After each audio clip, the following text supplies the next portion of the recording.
શરૂ કરવામાં આવશે। ભરૂચના અલગ અલગ વિસ્તારમાં વસતા 15 બાંગ્લાદેશી સામે કાર્યવાહી કરવામાં આવી છે। એસઓજી પોલીસે તમામના રેકોર્ડની તપાસ કરવા સાથે પાસપોર્ટ સહિતના ડોક્યુમેન્ટ જપ્ત કર્યા છે। એસઓજી પોલીસે કાર્યવાહી કરી તમામને હેડક્વાર્ટર્સ ખાતે રવાના કરાયા। ઉપરાંત એલઆઈબી વિભાગ તમામના રેકોર્ડ તપાસ બાંગ્લાદેશ મોકલવાની કાર્યવાહી કરશે।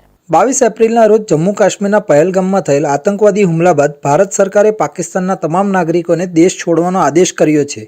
ત્યારે ગુજરાત પોલીસ દ્વારા પણ રાજ્યમાં ગેરકાયદેસર વસવાટ કરતા બાંગ્લાદેશીઓ પર સર્જિકલ સ્ટ્રાઇક કરી હતી।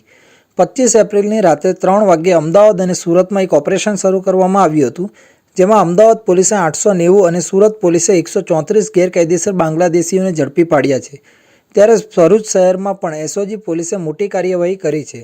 નન્નુ મિયા નાળા અને વહાલુ ગામ વિસ્તારમાં દરોડા પાડીને 15 બાંગ્લાદેશી નાગરિકોની ધરપકડ કરી છે। એસઓજીની ટીમે શંકાસ્પદ દસ્તાવેજો ધરાવતા આ નાગરિકો પાસપોર્ટ અને રહેણાંક સંબંધિત તમામ કાગળો જપ્ત કર્યા છે। તપાસમાં જાણવા મળ્યું છે કે આ લોકો લાંબા સમયથી ભરૂચમાં રહેતા હતા। કેટલાક લોકોએ સ્થાનિક સ્તરે રોજગાર પણ મેળવી લીધો હતો। પોલીસે ધરપકડ કરાયેલા તમામ લોકોને હેડક્વાર્ટર મોકલી દીધા છે। એલઆઈબી વિભાગ દ્વારા તેમની પૂછપરછ કરવામાં આવશે। બાંગ્લાદેશ સરકારને આ અંગેનો રિપોર્ટ મોકલવાની કાર્યવાહી શરૂ કરી દેવાઈ છે। સ્થાનિક પોલીસે શહેરમાં વધુ શંકાસ્પદ વ્યક્તિઓની હાજરી અંગે તપાસ શરૂ કરી છે।